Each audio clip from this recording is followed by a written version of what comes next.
Well, it's a beautiful time of year. Neighborhoods all across Charlotte, of course. The holiday lights and displays, they're up everywhere.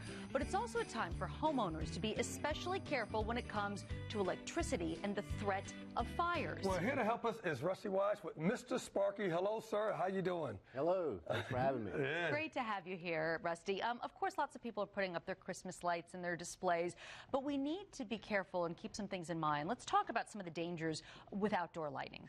Well, outdoor lighting, of course, needs to be on a GFCI receptacle. And this time of year, we get a lot of calls of receptacles not working, outdoor lights not working, or the bathroom receptacle not working. And most of the time, it is a GFCI such as this. Now, this is the receptacle that has the reset on it that you see in your bathroom or on your outside of your home. And these trip a lot, especially in weather and rain. And also a breaker. This is a breaker that is a GFCI also. It has the test buddy on it.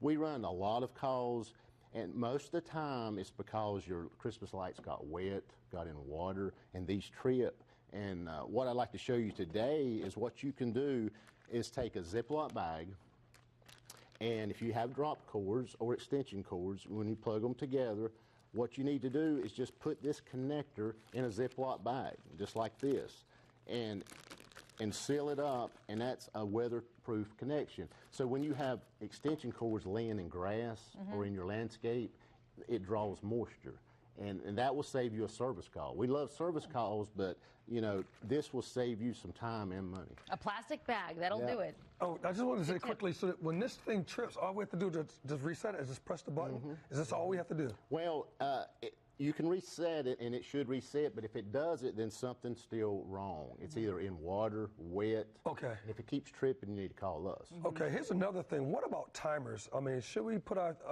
lights on timers? What should we do? Yes. Here's a timer. Mine at my house, I have from 5 o'clock in the evening to midnight. It will save you a lot of money.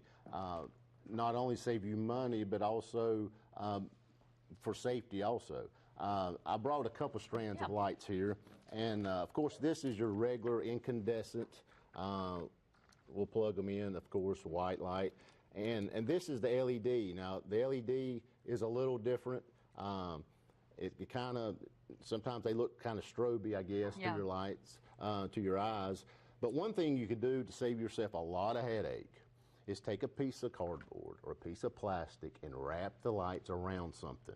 Don't ball them up, like Christmas Vacation, ball them up and you're having to pull them apart, but wrap them around something. And also, if one light goes out, you lose the whole strand. I lose the whole strand. What's the deal with that? Well, you need to wrap them around something. Don't ball them up, or even the box that it came in, wrap it around the box. That is a great piece of advice. This is very helpful. It's just simple. Plastic bag and wrap the lights around something. It'll save you a lot of time and stress the following year for sure. What do we need to know about Christmas tree dangers and the lights on the trees and the cords and extension cords and all of that? Well, extension cords, you really need to have a receptacle near your tree. You really don't need to have a lot of extension cords. Also, live trees are very prone to fires. You have to keep it watered, and also if a bulb comes out on a live tree, it could cause an arc and that sort of thing. So you have to be really safe around live trees. By keeping it watered, as you mentioned. Yeah, keep it watered, keep it fresh. And also we'll talk about space heaters and keep space heaters away from live trees. Well, let's talk more about space heaters, because that really is the cause of a lot of fires that you see this time of year. Over a third of home fires are caused by space heaters. And you're not supposed to plug a space heater into an extension cord. They're supposed to go directly into the wall socket, such as this. Because this is a tremendous load. This pulls about 15 amps, and that generally will max out the amperage on that circuit. So the more junctions you have, the more connectors you have, that's a problem spot. And you can't run it under carpet, under rugs, that sort of thing. So it plugs in directly into the outlet. Do not hook that up into an extension cord at all. I mean, this possibly could pull as much as your air conditioning unit. People don't realize how much power these space heater? Yeah. Wow. Yeah. Didn't know that. Quickly, any other safety tips that we should keep in mind this time of year? Well, aluminum ladders, be careful. When you're putting up Christmas lights on a house with aluminum ladder, do not plug them in wait and plug them in after you're off that ladder. Wow. You know, some people plug them in, make sure they work, and they climbing up aluminum ladder. That's very dangerous.